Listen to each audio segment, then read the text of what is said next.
নমস্কাৰ, এই মুহূৰ্তত আহি পৰিছে ৰাজ্যখনৰ বাবে সন্ধিয়াৰ কেইবাটাও বিগ ব্ৰেকিং নিউজ। আজি হৈছে ২৬ জুলাই। আজিৰ সন্ধিয়াৰ ৭টাকৈ গুৰুত্বপূৰ্ণ খবৰ আপোনালোকৰ বাবে লৈ আহিছোঁ। এনেধৰণৰ খবৰসমূহ চাই থাকিবৰ কাৰণে চেনেলটো ছাবস্ক্ৰাইব কৰি ভিডিঅ'টো শেষলৈকে চাই থাকিব। আমি জনাই আছোঁ এই মুহূৰ্তৰ এটা গুৰুত্বপূৰ্ণ খবৰ। শীঘ্ৰেই দূৰ হ'ব NRCৰ সমস্যা। NRCৰ বায়'মেট্ৰিকৰ সমস্যা দূৰ হ'ব। NRCত নাম নথকা খিলঞ্জীয়া লোকে শীঘ্ৰেই পাব আধাৰ কাৰ্ড। এটা ব্ৰেকিং নিউজ দিব বিচাৰিছোঁ। শীঘ্ৰেই দূৰ হ'ব NRCৰ বায়'মেট্ৰিকৰ সমস্যা। বায়'মেট্ৰিক বন্ধ হৈ থকা লোকৰ বাবে ভাল খবৰ দিলে ৰাজ্যখনৰ মুখ্যমন্ত্ৰীগৰাকীয়ে। ৰাজ্যৰ ৯,২২,০০০ লোকৰ বায়'মেট্ৰিক সমস্যা দূৰ কৰিবৰ বাবে কেন্দ্ৰই গ্ৰহণ কৰিব ব্যৱস্থা। NRCত নাম নথকা খিলঞ্জীয়া লোকে শীঘ্ৰেই পাব আধাৰ কাৰ্ড। কেন্দ্ৰীয় গৃহমন্ত্ৰী অমিত শ্বাহৰ সৈতে মুখ্যমন্ত্ৰী ডক্টৰ শৰ্মাৰ আলোচনাৰ পাছতেই কেন্দ্ৰৰ এখন বৈঠক। NRCৰ বায়'মেট্ৰিক লৈ কেন্দ্ৰত অনুষ্ঠিত হৈছে গুৰুত্বপূৰ্ণ বৈঠক আৰু মুখ্যমন্ত্ৰী ডক্টৰ হিমন্ত বিশ্ব শৰ্মাৰ অনুৰোধ ৰক্ষা কৰি গৃহ মন্ত্ৰালয়ত NRCৰ বায়'মেট্ৰিক লৈ আলোচনা কৰা হৈছে। আজিৰ পৰৱৰ্তী খবৰটো আপোনালোকৰ বাবে অত্যন্ত গুৰুত্বপূৰ্ণ, কিন্তু এইখন চৰকাৰে আপোনাক কি দিছে? সকলোতে টেক্স আৰু টেক্স। বিনিময়ত আপুনি কি পাইছে? জনতাই কি পাইছে? আমি জনাই আছোঁ এটা বিশেষ খবৰ। ইংলেণ্ডৰ দৰে টেক্স লৈ দুখীয়া দেশ সোমালিয়াৰ দৰে সুবিধা দিছে চৰকাৰে। ১০ টকা উপাৰ্জন যদি আপুনি কৰিছে তেন্তে ৮ টকা চৰকাৰক দিবই লাগিব। চৰকাৰে কিমান কৰ লৈছে আৰু আমাক দিছে কি? জনতাই পাইছে কি? তাক লৈ এতিয়া চৰ্চা আৰম্ভ হৈছে। সাধাৰণ জনতাৰ তেজ খুহি খুহি খাইছে চৰকাৰে। ইয়াৰ বিনিময়ত সাধাৰণ জনতাই কোনো সুবিধা পোৱা নাই। ৰাজ্যসভাত আপৰ সাংসদৰ ভাষণক লৈ দেশজুৰি এতিয়া চৰ্চা আৰম্ভ হৈছে। আজিৰ সন্ধিয়াৰ পৰৱৰ্তী খবৰটো আপোনালোকৰ বাবে অত্যন্ত গুৰুত্বপূৰ্ণ, কিয়নো একেটা দিনতেই কংগ্ৰেছ ৰাইজৰ দললৈ ঢাপলি মেলিছে একাংশ বিজেপি নেতাই। আমি জনাই আছোঁ এটা গুৰুত্বপূৰ্ণ খবৰ। এইবাৰ দুৰ্বল হৈ গৈছে বিজেপিৰ ভেটি। একাংশই এতিয়া বিজেপি দল ত্যাগ কৰি আপ আৰু কংগ্ৰেছলৈ ঢাপলি মেলিছে। বিজেপিৰ প্ৰতি মুখ ভংগ হৈছে শ শ নেতাৰ। হঠাৎ একাংশ নেতাই কিয় ত্যাগ কৰিছে বিজেপি, তাক লৈ এতিয়া আৰম্ভ হৈছে চৰ্চাৰ। একেটা দিনতে বিজেপি নেতাৰ যোগদান কংগ্ৰেছ লগতে ৰাইজৰ দলত। মহানগৰৰ প্ৰাগজ্যোতিষ ভৱনত ৰাইজৰ দলত যোগদান কৰিছে বিজেপি নেতাই। বিজেপিৰ উজনি অসমৰ ভৱেন মোহন আৰু যুধিষ্ঠিৰ গগৈৰ যোগদান ৰাইজৰ দলত। বিজেপিৰ ২ নেতাৰ সৈতে ২ শতাধিক কৰ্মীৰ যোগদান ৰাইজৰ দলত। ইফালে উত্তৰ অসমৰ বিজেপি নেতা লভিৰাম পেগুৱে দল ত্যাগ কৰিছে। ধেমাজি জিলাৰ প্ৰাক্তন সাধাৰণ সম্পাদক আছিল লভিৰাম পেগু। দিনৰ ১ বজাত আজি ৰাজীৱ ভৱনত কংগ্ৰেছৰ যোগদান কাৰ্যসূচী অব্যাহত আছে।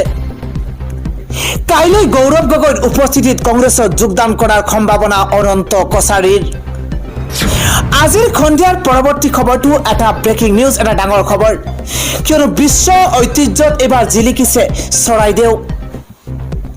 অসমৰ ঐতিহাসিক চৰাইদেউ মৈদামক ইউনেস্কোৰ বিশ্ব ঐতিহ্য ক্ষেত্ৰৰ তালিকাত সাংস্কৃতিক সম্পত্তিৰ শিতানত স্থান দিয়া হৈছে।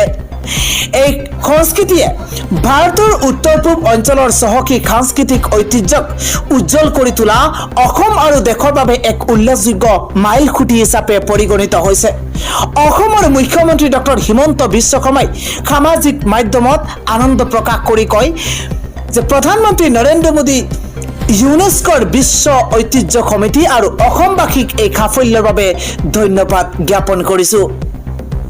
পিৰামিড সদৃশ গঠনেৰে চিহ্নিত অনন্য সমাধিস্থল মৈদাম টাই আহোম বংশৰ আৰু ইয়াৰ ঐতিহাসিক আৰু সাংস্কৃতিক তাৎপৰ্য গভীৰ। অসমৰ ২খনকৈ প্ৰাকৃতিক বিশ্ব ঐতিহ্য ক্ষেত্ৰ আছে। কাজিৰঙা আৰু মানাহ ৰাষ্ট্ৰীয় উদ্যানক বিশ্ব ঐতিহ্য ক্ষেত্ৰৰ স্বীকৃতি দিছিল ইউনেস্কোই। বিশ্ব ঐতিহ্য ক্ষেত্ৰ হ'ল ঐতিহাসিক চৰাইদেউ মৈদাম। এতিয়াৰে পৰা খন্দিয়াৰ পৰৱৰ্তী খবৰ তৃতীয় আৰু চতুৰ্থ বৰ্গৰ কৰ্মচাৰীলৈ ৰাজ্য চৰকাৰে দিছে এটা সুখবৰ কিয়নো এতিয়াৰে পৰা শিক্ষকৰ দৰেই ল'ব পাৰিব ট্ৰান্সফাৰৰ সুবিধা তৃতীয় আৰু চতুৰ্থ বৰ্গৰ কৰ্মচাৰীসকলে এতিয়াৰে পৰা শিক্ষকৰ দৰে ট্ৰান্সফাৰ ল'ব পাৰিব মিউচুৱেল ট্ৰান্সফাৰৰ সুবিধা ল'ব পাৰিব তৃতীয় আৰু চতুৰ্থ বৰ্গৰ কৰ্মচাৰীয়ে ইতিমধ্যে অসম চৰকাৰৰ তৰফৰ পৰা সেই খবৰটো দিয়া হৈছে খন্দিয়াৰ পৰৱৰ্তী খবৰ ৰমেন বৰুৱাৰ নিৰুদ্দেশৰ পাছতে এবাৰ মুখ খুলিছে মুখ্যমন্ত্ৰী হিমন্ত বিশ্ব শৰ্মাই মুখ্যমন্ত্ৰী ডক্টৰ হিমন্ত বিশ্ব শৰ্মাই কয় যে নিয়তিৰ পৰিহাস বুলি মানি লওক এয়া এক নিয়তিৰ পৰিহাস ৰমেন বৰুৱাৰ নিৰুদ্দেশক লৈ মুখ্যমন্ত্ৰী হিমন্ত বিশ্ব শৰ্মাৰ প্ৰতিক্ৰিয়া ৰমেন বৰুৱাৰ নিয়তিৰ পৰিহাসৰ ফলত তেওঁ নাইকিয়া হৈ গৈছে বিষয়টোক নিয়তিৰ পৰিহাস বুলি মানি ল'বলৈ আহ্বান মুখ্যমন্ত্ৰীৰ বহু কথা কবৰ বাবে অসুবিধা তেওঁ প্ৰচণ্ড মানসিক আঘাত পাই আঁতৰি গৈছে তেওঁ ব্ৰহ্মপুত্ৰৰ ফালে যোৱাৰ বহু প্ৰমাণ আছে কিন্তু উভতি অহাৰ কোনো প্ৰমাণ নাই কোনোবা যদি নদীৰ কাষলৈ যায় উভতি অহাৰ প্ৰমাণ নাথাকে তেন্তে এয়া নিয়তিৰ পৰিহাস বুলি মানি ল'ব লাগে আমাৰ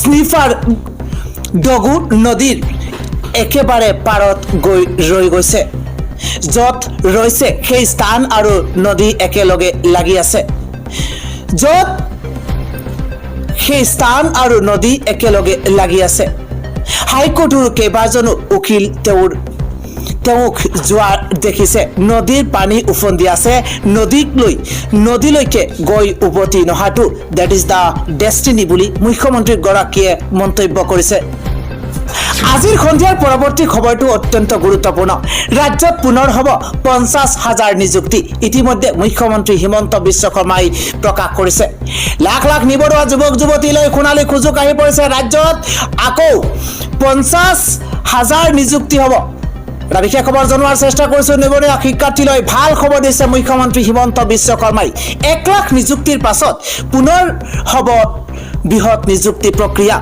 এইবাৰ 50,000 নিযুক্তিৰ লক্ষ্য অসম চৰকাৰৰ অহা বছৰৰ 10 মেত 50,000 নিযুক্তি দিব চৰকাৰে চলিত বৰ্ষৰ অক্টোবৰত সম্পূৰ্ণ হ'ব 1 লাখ নিযুক্তি তাৰ পাছতে আৰম্ভ হ'ব 50,000 নিযুক্তিৰ প্ৰক্ৰিয়া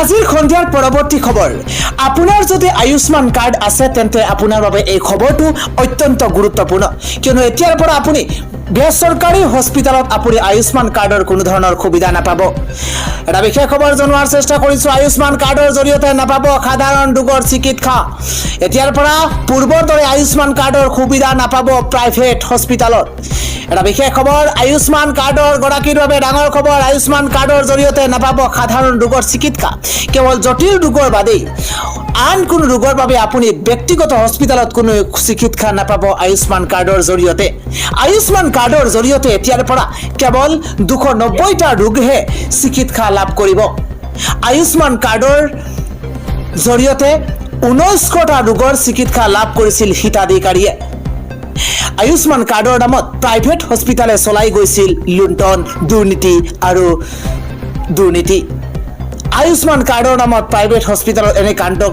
পিছতে এতিয়া চৰকাৰে কঠোৰ ব্যৱস্থা গ্ৰহণ কৰিছে